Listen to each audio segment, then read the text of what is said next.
mais uma vez estamos aqui presentes para levar a palavra da doutrina e que possamos crescer mais um pouquinho, né, nessa estrada de aprendizado.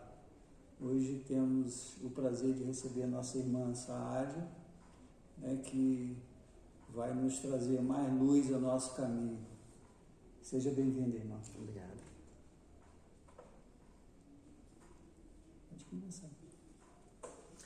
Bom, olá a todo mundo que está nos assistindo. A nossa conversa de hoje gira em torno da transição planetária, né? E a gente vai tentar, em pouco tempo, fazer um resumo do que se compreende sobre isso, né? Vamos fazer um apanhado entre, né, sinais dos tempos até o advento do coronavírus, o que isso tem a ver, né? Primeiro explicar esse título. Transição planetária não é utilizada por Kardec. É uma expressão, digamos assim, de marketing. Está vendendo bastante livros, mas não traz a noção necessária do que Kardec fala sobre esse período de transformação para quando chegarmos ao advento do mundo de regeneração, né? Portanto, esse título essa expressão indica um evento que vai acontecer em determinado dia, com hora marcada, e que não é a verdade. Então, a transição, que parece que algo está transitando de um ponto para outro, para o advento da regeneração, não se aplica, né? Porque a regeneração vai chegar, porque nós vamos nos transformar. Isso é Kardec que diz. Nós vamos nos transformar. E não precisamos de um evento que marque esse momento. Por exemplo, muita literatura, agora pós-Kardec, né, essas mais atuais, estão ligando, né, o advento do coronavírus como um elemento marcador desse momento transicional, que também não tem nenhum fundamento na doutrina dos espíritos. Então, vamos explicar mais ou menos o que Kardec quis dizer com o advento do mundo de regeneração. Ele diz que nós vamos nos transformar. Mudanças ocorrerão, mas de forma moral e intelectual, né? Esses flagelos, como já existiu na humanidade desde sempre, né? Podemos citar a peste negra, né? Isso deixou a humanidade com seus problemas escancarados. Nesse exemplo da peste negra, nós vamos perceber que a humanidade naquele momento vivia uma situação de falta de higiene geral. Não existia água encanada, tratada, não existia esgoto e não existia banho. Isso não era considerado. Na verdade, se tomava banho só quando estava doente. E nesse momento, alguém espalhou, né, uma fake news que o banho aqui prejudicava mais ainda, né? Então, esse advento desse flagelo escancarou para a humanidade a sua falta de higiene, os recursos que não se tinha, uma ciência insípida que ainda não dava essas respostas. Então, para a gente entender mais ou menos, precisa falar de como foi a nossa primeira transição, como está na Gênese, né, de Kardec. Nós já transitamos do mundo primitivo para o que a gente chama atualmente de mundo de prova e expiação, né? Então já houve essa transição. E o que caracterizou? Foi uma pandemia? Não. Foi algum evento cataclísmico? Também não. Catastrófico? Também não. O que se deu? Nós saímos do mundo primitivo, né? Lá tínhamos uma inteligência primitiva e transitamos para o que chamamos hoje de prova e expiação, agora com uma inteligência mais racional. Então saímos de uma inteligência primitiva para uma inteligência racional. Seria mais ou menos como a evolução do homem de Neandertal para o Cro-Magnon. Mais ou menos. Eu diria que seria do Homo erectus para o Homo sapiens. Que sapiens quer dizer o homem que sabe, que tem conhecimento, né? Mais ou menos, eu estou, né, encaixando nessa visão. Mas o que você já chegou próximo é que olha só o que acontece. Quando a gente sai desse momento primitivo e viemos para um momento racional, o que acontece intelecto-moralmente é que a gente sai do momento que a gente não tem consciência de si mesmo e migra para o momento que temos a consciência de si mesmo. Acarreta, então, para a prova de expiação. É automático. Que uma vez que eu sei quem eu sou, o que eu estou fazendo no mundo, eu já tenho condições de assumir responsabilidades. É por isso que esse momento estatutário, planetário, a gente chama de provas e expiações. Deu para entender mais ou menos, né? Então, o que vai acontecer para o mundo de regeneração é a mesma coisa. Só que a diferença é que, além da inteligência racional, mas ainda muito centrada no individualismo, nós vamos ter que migrar para uma coisa muito mais coletiva. Vamos ter que parar de pensar só no nosso umbigo para cuidar do todo, ou de todos. Essa é, digamos assim, o grande movimento para o momento de regeneração. O alimento dessa mudança poderia ser até chamado de empatia, né? Também, isso envolve muita coisa, muita coisa. Aí eu vou dizer para você como é que Santo Agostinho, lá no Evangelho segundo o Espiritismo, no capítulo 3, item 17 em diante, ele diz como é que é mais ou menos, né, o plano, ou o novo mundo, ou o novo status do plano de regeneração, né? Aí ele diz o seguinte, bem resumido mesmo, eu convido a todos a ler esse capítulo. Ele diz o seguinte, que no mundo regenerado, ou em regeneração, que é intermediário, né, ele necessariamente não vai ser tão longo como está sendo esse momento de plano inferior, que é o primitivo e o de prova de expiação. O intermediário, que é um estágio necessário para a gente se preparar para o mundo feliz. Por isso que, didaticamente, Kardec chama de momento intermediário ou plano intermediário. Então, Santo Agostinho diz o seguinte, isso é bem resumido, tá? Que ainda estaremos bem materializados, ou seja, ainda vestiremos esses corpos pesados, ainda não está sutil, ainda não está se confundindo com o perispírito só no mundo divino. Então, estaremos sujeitos a doenças ainda, normalmente. Estaremos, nesse momento da regeneração, isentos do orgulho e da inveja. Olha só, que a gente comentou anteriormente. O orgulho e a inveja, estaremos isentos porque a gente não está pensando mais só na gente. Não é o mundo sim, olhando para o umbigo. A gente já está com um olhar para tudo e para todos. Até essa questão ecológica, a forma como a gente reproduz alimento, não devastadoramente, como o capitalismo impõe, né? Isso muda. Outra coisa que ele diz que nesse momento estaremos em perfeita equidade nas relações humanas. Aí você matou a charada. A empatia. Isso. É uma perfeita equidade. Ele não diz igualdade, é equidade. É algo um pouco mais além. É aqueles que terão acesso a tudo. Não existe nenhum melhor do que o outro. Né? Isso. Teremos acesso a tudo. E uma coisa que a gente provavelmente vai derrubar é essa forma capitalista de estruturar a sociedade. O capitalista hoje é um dos colaboradores para nos manter com uma visão individualista. Né? Alguém uma vez me disse que o capitalismo é o egoísmo transformado em doutrina.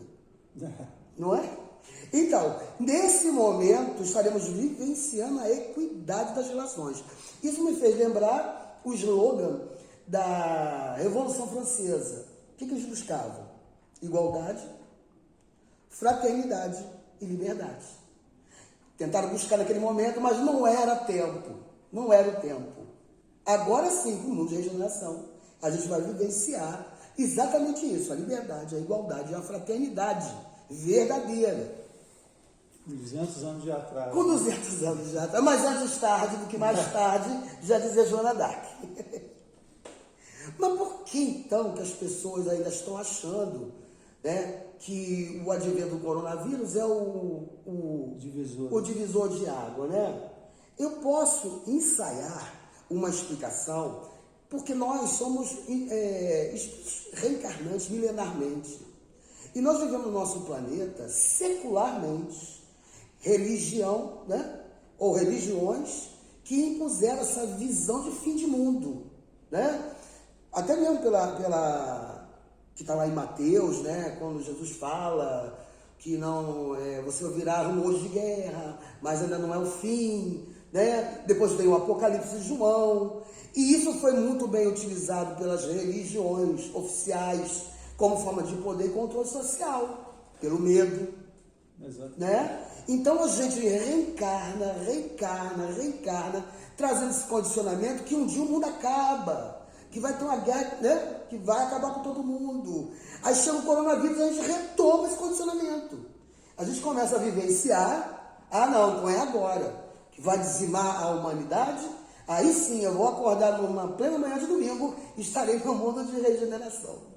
Né? Então eu ensaio isso, eu ensaio essa explicação devido a esse condicionamento. O que a doutrina vem e nos liberta.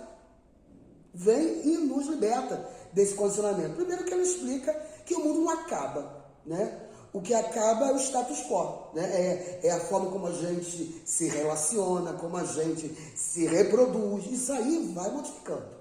A sociedade evolui, né? E tudo evolui. E a nossa doutrina sendo progressista, ela explica como que isso se dá, né? Não é aleatório. Então, mas Kardec... Como você disse, né? As demais religiões, elas, pelo menos a visão que eu tenho, de que elas tentam perpetuar o status quo, né? Para dominar. Isso! O rebanho, né? Não, o rebanho não pode sair do meu cercado. Exatamente. Né? Principalmente as evangélicas, né? Que com o Deus punitivista do Velho Testamento, né? Você não pode fazer nada, porque senão ele vai vir no seu couro, né? Eu ouso dizer para você que a maioria dessas ligadas ao cristianismo ainda tem essa visão da culpa, do pecado original, do juízo final. Então a gente sempre teve medo, né? De quando morrer eu vou para onde? Para o inferno. E a doutrina vem e limpa, né? Tira da nossa mente que, primeiro, o inferno não existe, não há juízo final. Existe a culpa, mas ele explica por que existe. O inferno somos nós, né? Não é? Outra coisa que é bom de explicar, para quem ainda não conhece bem a doutrina, o que é prova e o que é expiação. Porque o próprio Santo Agostinho diz que no mundo regenerador, ou em regeneração, ainda existirá provas. Né? O que é uma prova? A prova é aquilo que eu decido enquanto espírito desencarnado, quais as experiências eu acho que devo passar. Ou quais aquelas que eu preciso. Né? É um contrato. É o nosso planejamento. Eu tenho que vir numa família X, eu preciso ter uma deficiência X, eu preciso ser engenheiro. Então, você vai colocando ali, né, no seu planejamento o que é possível, né? Não podemos extrapolar. É aquilo que a gente tem condições de...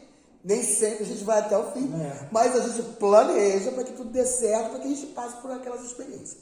Aí o que acontece? Quando uma dessas experiências a gente erra muito, ou faz errado, ou seja, não aproveita, isso cria um condicionamento que você deve, de novo, reencarnar para passar por ela. Porque foi você que quis. Só que nesse segundo momento, se você ainda não tem condições de friamente, conscientemente planejar essa expiação, é aquilo que as religiões já nos impuseram, a questão da culpa. A gente entra naquele momento psicológico de culpa, e essa culpa que nos impõe uma expiação. Porque não é Deus não impõe, né, determinadas experiências que nós temos que passar. Nós é que escolhemos. Agora, como nós carregamos culpa, a gente se impõe. Então, quando você se sente imposto a algo, por exemplo, uma experiência, às vezes dolorosa, de uma doença longa, a gente chama isso de expiação. Quando Santo Agostinho diz que no mundo de regeneração ainda vai haver provação, é porque ele está querendo patentear que não vai ter o sofrimento da expiação. A expiação, então, muda de figura, ou seja, ela vai ser desconstruída. Porque tudo que a gente vai passar nesse momento é por livre escolha. Não quer dizer que eu não possa vir cega, surda, com uma doença longa. Não. É porque é uma experiência que eu acho que devo passar. Mas se no mundo de regeneração existe equidade, a gente vai entender que o mundo está melhor, está todo mundo cuidando de todo mundo. Devemos ter uma ciência muito mais avançada. Vai que eu vivo cega, eu já não tenho um olho biônico me esperando, né? Ou uma vacina contra câncer. O terceiro olho também. Não é? Olha só quanta coisa a gente pode esperar de bom lá no mundo de regeneração. Porém, Kardec diz que não é tão tranquilo assim essa transição. Eu vou ler para vocês aqui, na Gênesis, no capítulo 18, o item é 8. O que ele diz sobre esse momento? É exatamente o que a gente está passando. Contudo, uma troca tão radical como essa que se elabora, que é essa, digamos, transformação de provas e expiações para a regeneração, é isso que ele quer dizer, não pode se cumprir sem comoção. Há uma inevitável luta entre ideias. Desse conflito nascerão forçosamente perturbações temporárias até que o terreno esteja limpo e o equilíbrio restabelecido. Assim, da luta de ideias, viu? Da luta de ideias. Não é guerra, não é pandemia, não é terremoto, não é flagelo nenhum que caracteriza esse momento que a gente está passando de transformação para a regeneração. Porque é um processo lento, como a gente viu, né? Do primitivo para a de prova e expiação, foi lento, gradual e, sobretudo, imperceptível. A gente só se dá conta que terminou a transição, quando ela termina. Porque essa mudança do estado animal, vamos chamar assim, né, para um ser mais sensitivo, demorou milhares de anos. Mas a gente vê isso num parágrafo, acha que é rapidinho. Foi né? rápido, isso aí. Você lê no livro de história? Foi assim. E demorou o quê? Milênios que a gente estava falando, do Homem das Cavernas, né? Isso. Do Erectus para Sapiens, demorou milênios, né? A gente vai ter sorte que não vai demorar milênios para chegar à regeneração. Sim, na arte me ocorreu agora, né? Aquela cena clássica do 2001, né? Isso. Gorila vem jogando, a hora que ele desperta. Isso né? aí, ele desperta. Né? Que ele joga o osso. Isso mesmo, ele caracteriza o momento da consciência de si mesmo. Não é? Ele começa a saber, eu posso isso, eu posso manipular aquilo, entendeu? Já começa a dar nome às coisas. É interessantíssimo. O Stanley, digamos assim, foi um médium, né? Ele teve uma percepção. Foi da obra do C. Clarke, que é mais completa. É mais completa. O filme virou um clássico dos clássicos, mas baseado, inclusive o nosso amado e saudoso Gils, que falava, né? A gente vê muita coisa em filmes de ficção científica que tem a ver com a realidade desse novo mundo, né? Porque a gente sabe que espíritos mais evoluídos vão e sopram. Vão inspirando isso aí, os autores. É o que você falou agora há pouco. Sádia, está aqui o caminho para você achar a vacina para o câncer, por exemplo. Vai sopra, mas não sopra nenhum só, né? Não, só é para todo vários, mundo, isso né? aí, até que alguém ouça. Exatamente. Né? Exatamente. Então, voltando à questão do Kardec falando que, na verdade, os estertores para chegar lá é o campo das ideias, hoje, o que a gente vê, né? Em termos de informação? O que a gente percebe? Hoje, a gente está tentando explicar para algumas pessoas que a Terra é redonda. É terrível. Não é terrível? Né? Pessoas se negando a tomar vacina com medo dela, ou por questões ideológicas, ou por questões ideológicas, né? E a gente sabe que vacinação é pacto com comunidade. Então, isso é o campo das ideias. Isso é doloroso. Hoje a gente vê no campo político pessoas da esquerda, pessoas da direita, pessoas do centro, cada um puxando a sardinha, né? Só que a gente vê mais, o que é mais agressivo, digamos assim, são as ideias conservadoras, né? Em detrimento das progressistas. Pessoas que acham que a gente tem que viver como no século passado, né? Aquela visão, não, só existe homem e mulher. Aí surge a homofobia, porque não consegue entender o diferente. Então você vê que o que está nos desgastando e vai piorar até chegar a esse plano de regeneração é o campo das ideias. Não são as guerras. Você não precisa ficar com esse Em medo. relação, você citou aí da homofobia, que é uma coisa que não diz respeito à pessoa, né? Pois é. Ele tem que Que aceitar o outro. Meu Deus. É porque um estudioso, uma vez, eu vendo numa live, ele explicando que as ideias conservadoras vê corpo, não vê um ser humano. Então ele vê naquele corpo masculino, não entende que afetivamente ou sexualmente ela se relaciona com o que ela quiser. E ele não tem que se preocupar porque a vida não é dele. Ele tem que se preocupar com a vida dele. A do outro é só respeito. Exatamente. Não mais que isso. E tá ótimo. Mesmo que ele não compreenda, mesmo que ele não aceite, até porque ninguém perguntou a ele se aceita ou não. Até porque para a sociedade não interessa se ele aceita ou não. Porém, ele tem que respeitar. Ele tem que respeitar. E agora está avançando porque está passando a ser uma obrigação legal, né? O respeito, né? Né? Eu acho que porque quer, não quer. Eu acho que tem que aceitar. Infelizmente, é lei. Como os espíritos falam, né? A gente só vai ter lei porque é necessário a lei para conter certos avanços retrógrados, criminosos até. Aí é necessário. Mas, lá no plano de regeneração, provavelmente, a gente está sendo muito mais consciente e talvez não criando tanta lei. Inclusive, na obra de Kardec, ele fala o amor entre dois seres, né? Dois seres. Não fala entre homem e mulher. Não existe, né? É verdade. Então, para terminando, ele diz assim o seguinte, né? Além da luta de ideias, que a gente acabou comentando, surgirão os graves acontecimentos anunciados, que a gente acabou de falar. E não de cataclismos ou catástrofes puramente materiais. Os cataclismos gerais eram a consequência do estado de formação da Terra e atualmente não se agitam mais as entranhas do globo, mas sim as da humanidade, né? É certo que o nosso planeta ainda existe, né, no seu interior uma massa ígnea que vira e mexe, surge um vulcão aqui, uma placa tectônica que mexe ali e vai trazer transtornos. Mas quando o ser humano começa a se preocupar não só com ele, mas com todos, né? Aí o que acontece? Eles aprendem, né? A ciência progride a ponto de repente, sinalizar com antecedência quando um cataclismo desse possa acontecer. O nosso grande problema é que a gente vive numa organização societária capitalista e que a visão é de lucro e não de bem-estar geral. Esse é o nosso problema. A mudança alcançada pela energia da vibração. O que se vibra é o que se obtém.